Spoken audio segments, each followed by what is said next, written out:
Let us open our Bible on Psalms 5 verse 8. Pakibasa. Praise the Lord. Lead me, O Lord, in thy righteousness because of mine enemies. Make thy way straight before my face. Praise the Lord. Okay. So, napaka-importante po ang gabay ng Diyos na siyang maglilid sa atin sa kanyang katuwiran. Kinakailangan po ang katuwiran ng Diyos ay magpakailanman. Huwag ito mabalda sa buhay natin o ni masira o mawasak sa buhay po natin sapagkat ito lamang ang tanging karapat-dapat na acceptable sa katulan ng ating Panginoong Diyos. Kaya nga sinabi nga dito ni Pablo, gusto ko sana at dalangin ko na lahat ng Israel ay maliligtas. Subalit, sila'y merong sariling katuwiran at hindi nagpapasakop sa katuwiran ng Diyos. Useless. Kahit gustuhin man natin maligtas. Subalit, ang ating sarili pa rin ang ating nasusunod sa ating katuwiran. That is useless. Bakit? Hindi yan maging katanggap-tanggap sa katulan ng ating Panginoong Diyos. Kailangan tayong magpasubmit. Kaya nga sabi ni Jesus Christ, ano pala yung sinabi ni Jesus Christ? Hindi lahat tumatawag sa akin, Panginoon, Panginoon, naliligtas. Yun lang gumagawa sa kalooban ng Ama na nasa langit. Sino pala yung gumagawa ng kalooban ng Ama na nasa langit na kung wala ang ibang Diyos? Yung nagpasakop sa kanyang katuwiran. Sino yung nagpapasakop sa kanyang katuwiran? Yung sumusunod ng kanyang gabay. Sumusunod sa kanyang paggabay. Kaya itong paggabay ng Diyos sa buhay natin, ito na yung pagpapasakop natin sa kanyang katuwiran. Tapos sinabi pa dito, because of mine enemies. Ano palang kinalalaman sa ating mga enemies? Sa katuwiran ng ating Panginoong Diyos. Gusto ng ating enemies, kung maari lang mawala tayo sa katuwiran ng Diyos. Kung maari lang tayo malihis sa katuwiran, mula sa katuwiran ng Diyos. Yun yung trabaho ng enemies. Tingnan mo, yung ginawa niya kay Adam at kay Eva. Niligaw niya si Eva, si Adam, sa daan ng ating Panginoong Diyos, sa kautusan ng ating Panginoong Diyos, sa katuwiran ng ating Panginoong Diyos. Di ba nung nalihis sila, nagtagumpay ang kaaway sa buhay nila. Di huwag nating pahintulutan na ang kaaway natin magtagumpay din sa atin sa pamamagitan ng paglihis sa bawat isa sa atin mula sa katuwiran ng Diyos. Kaya i-consider natin lagi yan. At sinabi dito, make thy way straight before my face. Dapat yung daan ng Diyos ay laging nasa harapan natin. Nandyan lagi ang ating mga mata. Nandyan lagi ang ating konsentrasyon sa daan ng ating Panginoong Diyos dahil diyan na tayo dapat mamumuhay hanggang sa kamatayan, hanggang sa pagbalik ng ating Panginoong Hesukristo. Now the question is, sino ang magagabayan ng Espiritu ng Diyos? Kailangan kasi tayo guided by the Spirit of God. Kasi sila lang yung maituturing na ligtas. Dahil sila ay sumusunod sa gabay ng Espiritu ng Diyos. Kasi ito kasing pag-lead sa atin ng Diyos sa kanyang katuwiran. Gagabayan niya tayo sa kanyang banal na Espiritu. Kaya nga sabi ni Jesus Christ, walang ibang makakapagbigay sa inyo ng tama na interpretasyon at tamang direksyon, ang Espiritu lamang ng Diyos. So yung pagpapasakop sa katuwiran ng Diyos, siya yung pagsunod natin sa gabay ng Espiritu ng Diyos. So paano tayo gagabayan ng Espiritu ng Diyos? We should have that Spirit of God. We have to possess the Spirit of God. We have to keep that Spirit of God dito sa buhay po natin. At hayaan natin siyang gumabay sa buhay natin. Hayaan natin siyang masunod sa buhay natin. Para sa ganun, magpakailan pa man, hindi tayo maliligaw ng landas. Basahin natin. Anong ituturing ng Diyos sa mga nagpapagabay ng kanyang banal na Espiritu? Basahin natin sa Romans 8:14. Praise the Lord. For as many as are led by the Spirit of God, they are the sons of God. Yes. Diba? For as many as are led by the Spirit of God, they are the sons of God. So, ang pagpasakop natin sa katuwiran ng Diyos, ang siyang pagpasakop sa gabay ng Espiritu ng Diyos, na taglay natin through sanctification, through cleansing by the Word of God, by the precious blood of Jesus Christ. At ito yung takot sa Diyos na atin nang panatilihin sa buhay natin to maintain the cleanliness sa ating spirituality so that the Spirit of God will rest upon us. Manatili, we do not grieve the Holy Spirit. Yan yung kinakatakutan ni David. Take not away thy spirit from me. Huwag talaga. So sino pang magagabay sa atin kung mawala sa atin yung gabay na yan? Parang kami nung una, naranasan naming mag-camping sa bundok as Boy Scout, no? So yung leader namin na leadman namin, siya yung naghahawak ng kompas. May instruction lahat, mayroon instruction yung dinadala namin. Para din kaming nag-youth camp noon, para ang tawag yan, yung RTH, Road to Heaven, na mahirap din. Sundin mo yung instruction, gamit yung kompas para magabayan mo kung saan ka i-direct. Now, ang Spirit of God, parang kompas yan. Siya yung maggagabay sa atin, siya yung maglilid sa atin. Pag sinusunod mo lang yan ng buong puso, ay sigurado hindi ka mawawala sa katuwiran ng Diyos. Makakarating ka sa iyong paroroonan. Praise the Lord. Oo. Bakit na-crash yung eroplano dito sa Cebu? No. Cebu Pacific na-crash dito sa may Cagayan de Oro City. Yung parang Barangay Lumot ba yun? Sitio Lumot. Crash. Kasi yung piloto, hindi niya ginawang autopilot yung sistema ng kanilang biyahe. Pag sinabing autopilot, naka-set na yon. Kusa na yung eroplano lahat sa kanyang navigation. Kasi yun na ang rota niya. Ay itong pilot na hindi naman niya rota yon, bakit hindi niya gi-autopilot? Masyado siyang nanalig sa sarili niyang experience, sa sarili niyang kakayahan. Hindi niya alam ano ang terrain. Papunta doon. So nung hindi niya gi-autopilot, masyado siyang nanalig sa experience niya. Hindi niya alam yung level ng kanyang altitude. Tutumbukin niya yung bundok. Banda dyan sa Cagayan de Oro. Wala na. Too late na. Sumayad na sila. Putok ang eroplano. Ganon din sa buhay natin. Huwag tayong gumawa ng sarili nating sistema. Naka-autopilot na tayo. Sino yung autopilot na yan? Yung Spirit of God. Siya na yung naka-autopilot sa buhay natin. Nakaset na yan sa kanyang kabanalan, sa kanyang katuwiran, sa kanyang daan. Nakaset up na yan. Pag tinanggap natin yung Holy Spirit na yan, at kusa lang tayong sumusunod, at hindi natin kinokontra sa ating laman ang gabay ng Diyos. Yung Espiritu natin ang siyang kusang sumusunod. Hindi tayo madidisgrasya. Hindi tayo mapapahamak. Kaya nga, as many as led by the Spirit of God, they are the sons of God. And the sons of God, where are they bound? Saan sila papunta? They shall inherit the kingdom of God. Because hinayaan nila ang Spirit of God na mag-autopilot sa buhay nila, na siyang tanging nakakaalam sa direksyon, sa terrain ng takbo ng buhay natin sa mundong ito. Praise the Lord. Kaya ganun po ka-importante yan. Kaya malaking aral yun. Anong aral pang nakukuha sa piloto? Patay na siya. Anong aral pang na makukuha sa mga pasahero? Wala na sila. Kaya isa lang ang buhay natin. Huwag nating sayangan. Let us always keep our lives led by the Spirit of God. Lalo't na habang naghihintay tayo sa dakilang redemption. Praise the Lord. Basahin natin. Psalms 25:4 and 5. Praise the Lord. Show me thy ways, O Lord. Teach me thy paths.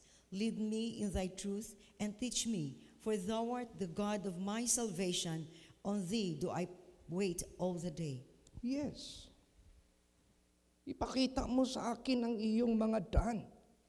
O Panginoon, turuan mo ako sa inyong mga daan. So, ang ibig sabihin niyan, be led by God. No? Magpa-guide ka sa Diyos. Magpaakay ka sa Diyos. Siya yung sundin mo. Magpa-lead ka sa Kanya. Lead me in thy truth. Gabayan mo ako sa inyong katotohanan na siyang magliligtas sa akin sa kasinungalingan ng dyablo. Remember, the heart is deceitful above all things and desperately wicked. Only God knows. So kailangan itong heart na ito ay maingat natin itong pagabayan ng Diyos kasi napakamandaraya ang pusong ito. And teach me. Magpaturo tayo lagi sa ating Panginoong Diyos. Always submit to God. Lord, I do not know what I should do, but I trust in you. Guide me and lead me what I must do. Gabayan nyo ako anong dapat kong gagawin. Itong conference namin, mid-year conference. Anong prayer ko kay Lord Jesus? Jesus, kayo po ang head ng aming samahan. Kayo po ang yung author nito. Kayo po nagsimula ng lahat na ito. Kayo po ang head namin. Kayo po ang aming leader. Kayo po ang magabay. So, Jesus, kayo ang magabay sa amin sa mid-year conference na ito in your own way, sa pamamaraan mo. Not in my own way, not in the way of my co-senior, neither to all other junior pastors, but guide us in your own way. Para kung sa eroplano pa ito, makakarating tayo sa patutunguhan natin na walang iba ang kaharian ng Diyos. Praise the Lord. Kasi siya yung pinaka-autopilot. Pag hinayaan natin yung Spirit of God manahan sa atin lahat at kusa tayong magsunod dyan sa kanyang daan. Kaya nga ang daan niya ang ating hahanapin. Huwag tayong gumawa ng ating daan. Daan niya ang ating hahanapin. Katotohanan niya ang ating hahanapin para sigurado makakarating tayo sa ating destination. And what is our destination? Salvation. Praise the Lord. Maraming mga biyahe sa mundong ito na malalayo, lalo't na mag-cross ka ng ibang continents. Let's say, from Philippines going to Canada. Madaanan mo yung mga continents, no?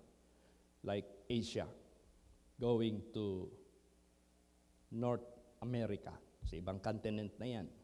Bihira ka lang mag-flight na ganong kalayo na walang layover. Kasi ang purpose ng layover, either mag-refuel, kasi hindi kayang ituloy sa ganong layo. So, ang final destination mo, kung saan mo gusto, let's say, Philippines to North America. Tatanungin ka ako, tinanong na ako ng immigration ng Amerika kasi ang flight namin papuntang Canada, dumaan ng Guam, Hawaii, San Francisco. So, 3 American territory ang aming dinaanan. 3 airports ng Amerika. Tinanong ako doon sa San Francisco, what will you do in our country? Anong gagawin mo dito? Bakit pumunta ka dito? Anong sabi ko sa kanya? I am just transient. I am not supposed to stay in your country, but just for the layover of my flight going to Canada. My final destination is Canada, like Calgary. Wala na siyang okay. Siguro, baka ginamit ko lang yung rota, pero mag-overstay pala ako sa Amerika. May mga ganun mga loko-loko na mga tao rin eh. Hindi mo rin sila masisisi. May mga ganun na mga strategy. So sa buhay natin, para makarating tayo sa final destination natin, which is no other than the salvation of our souls. Kailangan tayo sumunod sa gabay ng Diyos hanggang sa wakas para makarating tayo sa destination, sa final destination natin. Amen? Kaya nga sinabi dito, for thou art the God of my salvation. Yan ang pinaka-destination natin. Siya yung ating kaligtasan. On thee do I wait all the day. Kahit gaano man kalayo ang biyahe, makakarating ka rin pagdating ng oras. O malayo yung Calgary. Alam mo, binilang namin yung flying lang ha. Yung flying lang. Walang kasali yung mag-stay ka sa airport to wait for your another flight to another airport. Tinutal namin, it's about 18 hours. Lahat. Mga ganon, more or less. Layo. Pero kahit gaano kalayo, nakarating kami sa aming destinasyon dito sa Davao. So ganon din, kahit kailanman babalik si Jesus para tayo kunin sa sanglibutang ito, huwag kang mag-isip, matagal pa yan. Darating tayo lahat dyan. Ang importante, marating natin ang ating destinasyon. Praise the Lord. Yan ang pinaka-importante. Kaya nga sinabi dito, on thee do I wait all the day. And while I'm waiting, lead me in thy truth. While I am waiting, teach me, O God. Ito na, yung pagpagabay natin sa Diyos. Kaya sa atin dito sa holy place, hindi ito paramihan. Sa atin dito sa holy place, hindi ito pagalingan ng sistema, ng pamamalakad ng ating gobyerno o ng ating mga pastors. Hindi, walang magaling dito sa atin. It is not in us. The way, the truth, and the life, it is only in Jesus Christ.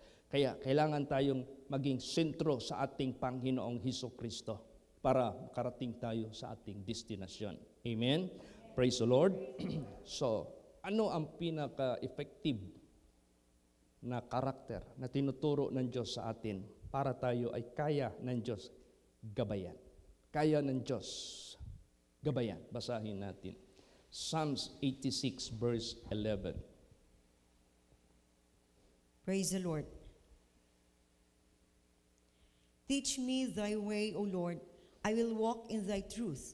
Unite my heart to fear thy name. Yes. Unite my heart to fear thy name. Ano unite my heart? Alam mo yung heart, kung i-divide mo yan into many parts, at merong isang part dyan na hindi na kasama na may takot sa Diyos.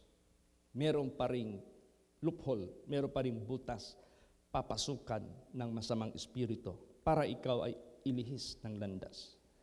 Kaya kailangan yung puso natin, kahit ilang division ang pwedeng gawin natin dyan, but that parts of our heart must be united to fear God. Walang percentage ng puso natin na meron diyang part na walang takot sa Diyos.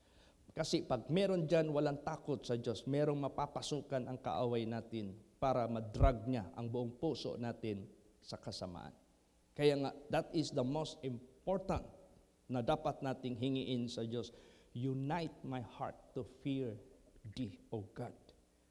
Para sa ganun, sa pagturo mo sa akin, wala akong lalapastanganin dyan, wala akong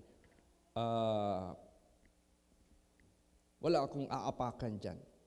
Susundin ko lahat yan dahil yung puso ko nagkaisa sila sa takot sa iyo. Amen? Praise the Lord. Pag sinabing takot sa Diyos, you have the full and absolute submission to the will of God. Obedient ka ba sa kanyang kalooban? Kaya, i-unite mo ang aking puso sa takot sa iyong pangalan. Anong ibig sabihin yan? Anong magiging resulta?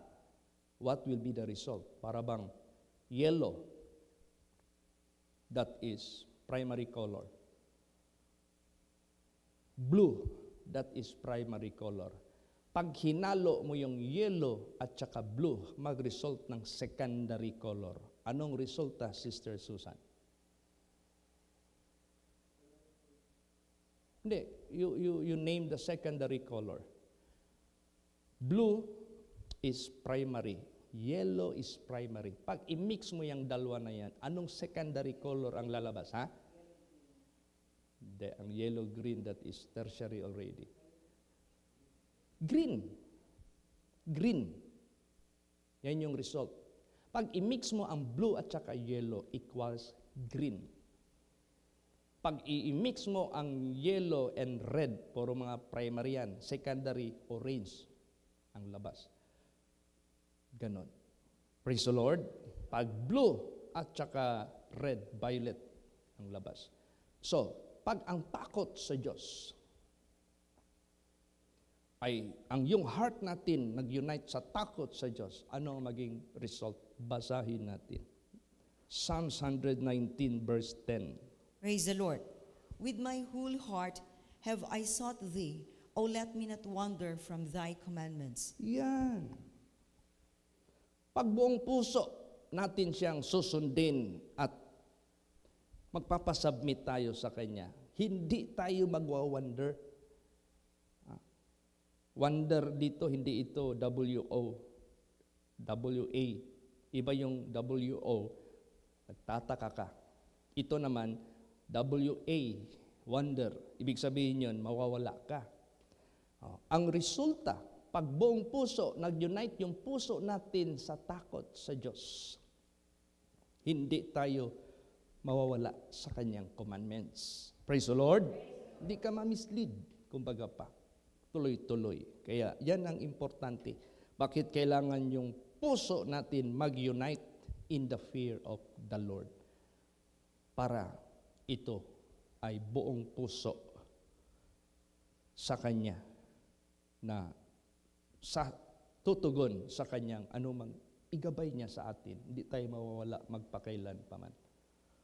Alam mo yung mga flights ng, yung mga biyahe ng barko? Hindi basta-basta ang barko. Mas complicate ang barko kaysa eroplano. Bakit? Ang eroplano, minsan ang direksyon nila, ganun lang, ganun. O kaya, ganun, ganun. Ang barko, daming isla ang mundo, maraming ang navigation niyan, hindi basta-basta.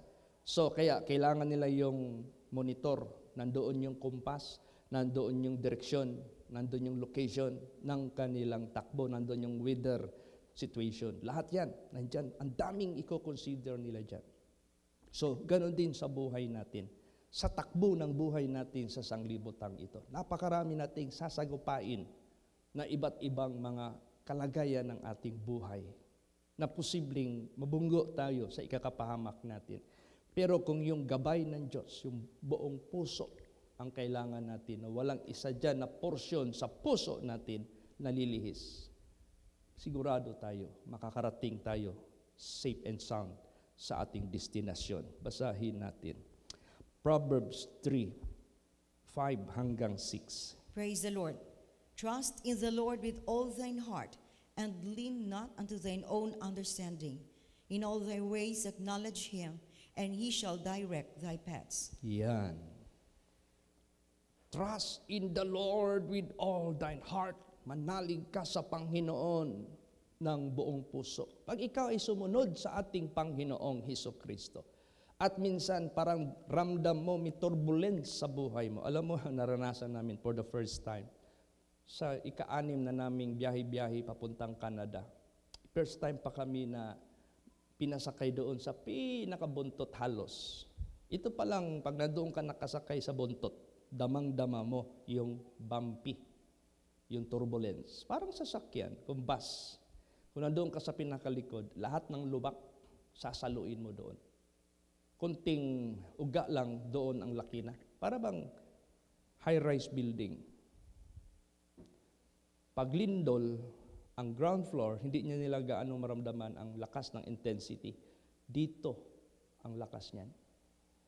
Ang mga toilet bowls dito sa pinaka-peak ng building na yan, magsitapunan na yung mga tubig sa toilet bowl pag yan ay nag-shake. So, ganun din ang eroplano. Naranasan naming grabing turbulence doon sa buntot. Kung ikaw ay hindi sanay magsakay ng eroplano, baka mangluspad ka sa takot. Baka mamutla ka sa takot. Kung Katoliko ka, baka 1,000 of times ka nang manguros. Di ba? Kung born again ka, puro ka na lang rebuke kasi akala mo makakrush na. Hindi po. Kasi ang eroplano na yan, sadya, design yan sa turbulence. Hindi yan mabiak. Basta wala lang mga fault ang paggawa. Naka-design na talaga yan sa turbulence. Yung pakpak niyan, hindi yan mababali. Kahit makita mo pa ganun-ganun, hindi yan. Matibay yan. So, ganun din sa buhay natin. Minsan, madama natin ang turbulence in life sa paglilingkod sa Diyos. Huwag kang matakot. Trust in God. Praise the Lord. Anong klaseng turbulence? Turbulence sa persecution, turbulence sa reproaches, turbulence sa mga tukso, turbulence sa mga trials sa buhay mo. Huwag kang matakot. Stay in God. Hindi ka mapapahamak dyan. Manatili lang yung puso mo na united, na may takot sa Diyos. Amen? Praise the Lord. Basahin natin yan. Pakibasa. Tapos na tayo sa... Okay, Psalms 27 verse 10. 11, sorry. Praise the Lord. Teach me thy way, O Lord, and lead me in the plain path because of mine enemies. Yan. See? Teach me thy way, O Lord, and lead me in a plain path. So ang ibig sabihin yan, huwag kang gumawa ng sarili mong way because of mine enemies. Dahil sa mga kaaway ko na gusto akong yugyugin, gusto akong ugain, gusto akong iwala sa landas, gusto akong gawing praning sa buhay. Yan, grabe yung kilos ng masamang espiritu. Kaya ang gusto ni Jesus Christ, concentrate lang tayo dyan sa Kanya. Huwag tayong umalis dyan sa Kanya. Praise the Lord. Lagi tayong nagpapagabay sa ating Panginoong Diyos. Alam mo, hindi ba basta-basta yung ating pag-serve sa Diyos? Kaya nga sabi ni Jesus Christ, many are called, but few are chosen. Basing sa nangyari dito sa mundo. During Noah's days, only 8 souls were saved. During Israelites from Egypt to the land of promise, out of 2 million approximately, only 2 from the original naligtas. Only Joshua and Caleb. Bakit? Daming tukso sa daan. Daming pagsubok sa daan.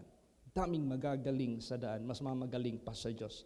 Daming nagpapabida nung unang panahon. Ayaw nilang magpasakop sa gabay ng Diyos, sa direksyon ng Diyos.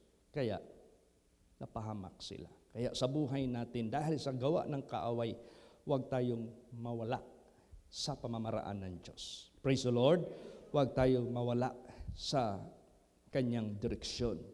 Kasi sigurado yan, kung may turbulence ang eroplano, may waves ang barko, may rugged road ang sasakyan.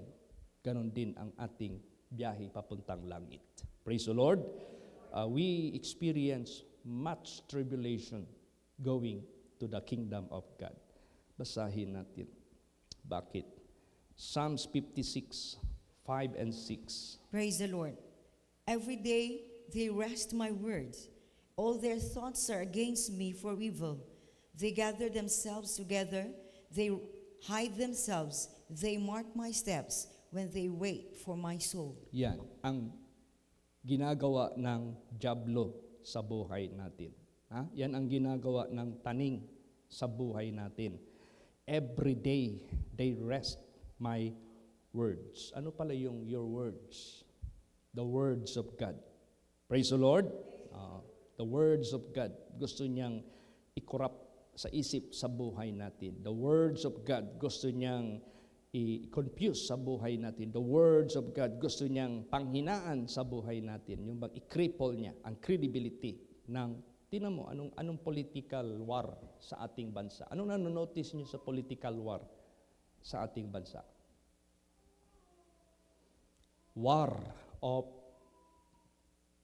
media. War of advertisement. War of propaganda. Pagalingan ng mga trolls, pagalingan ng mga ITs, pagalingan ng mga AI para i-broadcast na kung yung nagbibisto yung kaaway sa kasalanan mo, maggamit siya ng mga trolls, bloggers o yung mga magagaling dyan para i-kontra, para i-demoralize yung truth information.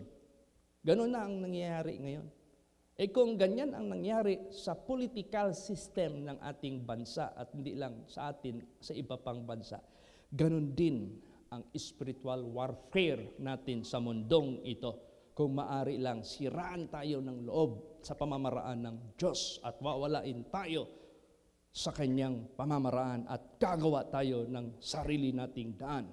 Yun ang gusto ng dyablo para mawala na tayo ng tuluyan sa kaligtasan ng Diyos. Praise the Lord. O, kaya basahin natin anong sinabi, anong dapat nating gawin. Sige, Proverbs 4:25. Praise the Lord. Let thine eyes look right on, and let thine eyelids look straight before thee. Yes, nakatitik na lang tayo sa ating Panginoong Hesukristo. Huwag na tayong mag-ibang direksyon ng ating concentration. Do not make or put up your own way, neither your own system. But rather, let us abide on His way, on His system. Yung sistema na ng Diyos ang ating gagawin sa buhay po natin para siya na yung masusunod sa buhay natin. Let thine eyes look right on, and let thine eyelids look straight before thee. Yan. Huwag ka nang mag-try pa ng ibang pamamaraan, mag-try pa ng ibang sistema, mag-try pa ng ano. Sa kakatry mo, nawawala ka na tuloy sa direksyon, sa daan, sa katotohanan, sa katuwiran ng Diyos, sa kalooban ng Diyos. O kaya, importante, nakapokus tayo dyan. Alam mo yung mga hunter ng mga usa, ng mga ibon sa wild. Gumagamit yung mga hunters na yan ng flashlight na mahahaba ang katawan. Kaya ginagawa ng iba, alam mo yung mga saunang flashlight, may mga mahahaba dyan. The more longer yung length ng body ng flashlight mo, the more brighter yung ilaw, and the more siyang mas matagal mapundi, mawala ng power. Kasi marami kang batteries. Tapos, ang gusto ng mga hunter, ina-adjust nila yung lens na hindi yung bungkag ba? Katag, hindi. Gusto nila yung meron siyang focus. Na kahit malayo, clear masyado yung makikita nila. Pag makakita sila ng usa o baboy ramo, pag tinutok nila yun sa mata ng mga animals na yun, mabubulag yan. Hindi yan makakita sa iyo. Kahit lapitan mo na yung usa, basta nakatutok sa kanila yung ilaw, they cannot recognize you.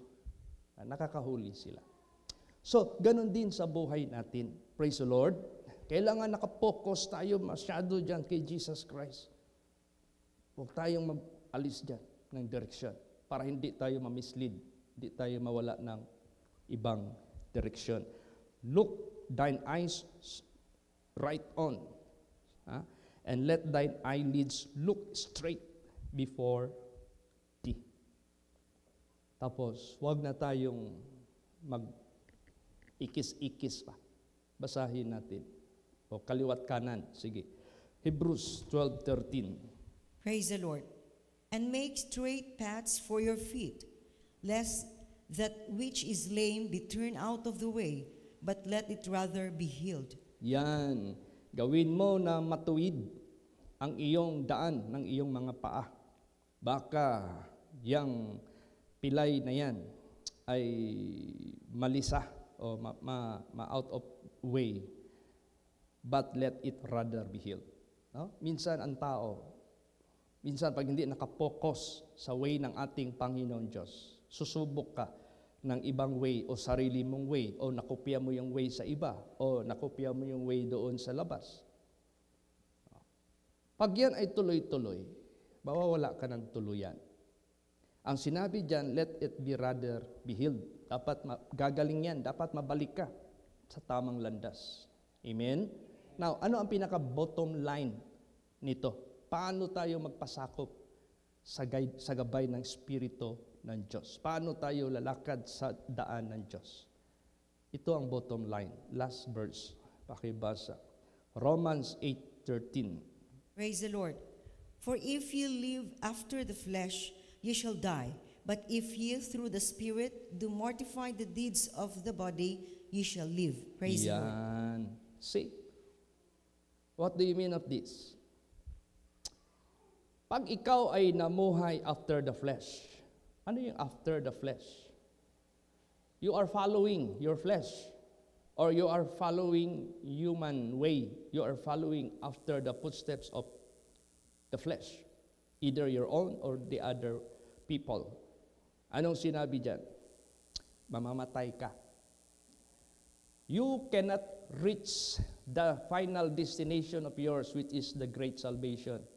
But you cannot reach the great salvation. Hindi mo marating yung final destination mo na gusto mong kaligtasan. Mamamatay ka. Doon ka sa impyerno, hahantong. Kasi yung flesh mo, ang nilagay mo sa harapan mo at siyang sinusunod mo. Patay ka talaga. Patay talaga tayo niyan. Dahil wrong ang sinunod natin. Hindi yung Spirit of God. Hindi yung gabay ng Diyos. Hindi yung way ng Diyos. Hindi yung katuwiran ng Diyos. Praise the Lord. If you live after the flesh, ye shall die. Namumuhay ka sa pagsunod ng sistema ng laman. Pag sinabing laman, labas sa Diyos, labas sa Espiritu ng Diyos. Pamamatay ka, pamamatay tayo. If ye through the Spirit, kung ikaw ay namumuhay sa pamagitan ng Espiritu, siya yung sinusunod mo, siya yung pinapakinggan mo, siya yung ginagawa mo na pinaka-pattern ng sistema ng buhay mo. At the same time, dinidisiplina mo yung katawan mo. Alam mo yung word mortify? You are putting this to death. You are terminating this flesh not to exist. Mortify your flesh. Hindi mo pinapasunod. Hindi mo pinapahirit yung laman mo. Lagi mong nilalagay ang Diyos sa harapan mo. Lagi mong sinasabi, Jesus, guide me, lead me in your own way. Yan ang gusto ng Diyos sa buhay natin. Praise the Lord. Para makarating tayo sa final destiny or destination, the salvation. Then, pag sinabi dito, but if ye through the Spirit, itong Spirit na ito, capital S ito. This is the Spirit of God. Pag yan ang sinunod mo sa buhay mo, at the same time, minumortify mo yung gawa ng laman mo, ng katawan mo, mabubuhay ka. Maliligtas ka. Dahil ang gumagabay na Espiritu ng Diyos ang siyang sinunod mo sa buhay mo, hindi ka mawawala. Wasto ang direksyon na iyong patutunguhan because the one who is guiding you is the right Spirit and that is the only Spirit of God. Praise the Lord. At walang ibang makakasunod sa Spirit of God except those who suffer in the flesh, except those who sacrifice their flesh, except those who deny themselves, except those who mortify themselves. Huwag mo nang ipahirit yung sarili mo. Ay, paano yan gawin natin, Pastor? Gawin mo ang Diyos na siya ang pinakamakatalino. Gawin mo ang Diyos siya ang pinaka-perfect. Ilagay mo siya sa harapan mo. Praise the Lord. Tanggalin mo yung sarili natin. Deny yourself. Do not follow the leading of your flesh. Hindi ka mawawala. Because the Spirit of God is perfect God. Yan ang bottom line. Yan ang pinaka-importante. Pili tayo. Susundin natin yung flesh natin. Sariling pamamaraan, sistema. Ay saan natin makikita yung sistema ng Diyos? Sa Biblia. Basahin natin ang Biblia. Diyan mo makikita lahat ng ways ng Diyos, how He judged the host of heaven, how He judged the population of the world. Diyan tayo matututo.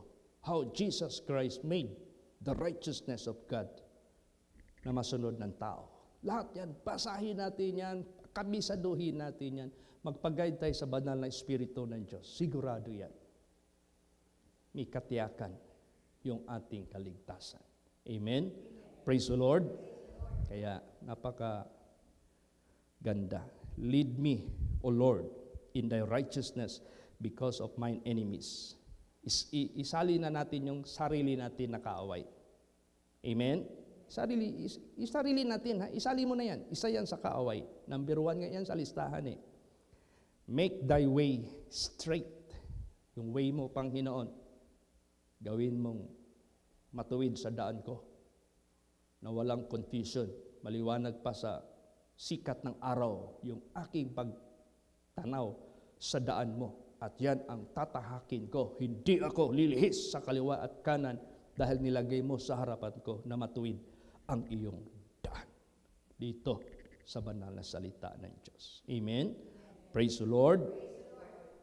Kaya, to God be the glory. Salamat kami kay Jesus Christ dahil God made victorious, fruitful ang resulta ng aming visitation sa Canada. It was Jesus. It was our Lord God Almighty who performed all those things. Kasi di basta-basta. Ang lalayo ng biyahe namin. Di basta-basta. 800 kilometers over, 600 kilometers over, 700 kilometers over. Sometimes we go by flying, but most of the time we go by car. And it's not an easy. Just to reach few souls para lang marating namin yung iilang mga kaluluwa na tumatanggap sa salita ng Diyos. Amen? Kaya ganon, hindi basta-basta. Malapit man, malayo man, mahirap man, madali man, it doesn't matter. Kaya, pray natin lahat.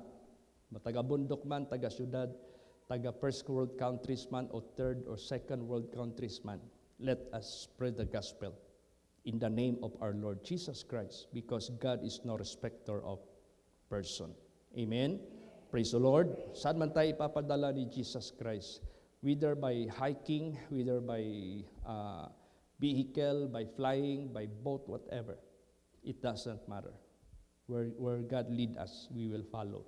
Basta wag lang tayong mawala sa kanyang pamamaraan. Amen? Praise the Lord. Magsitayo po ang lahat. Hallelujah.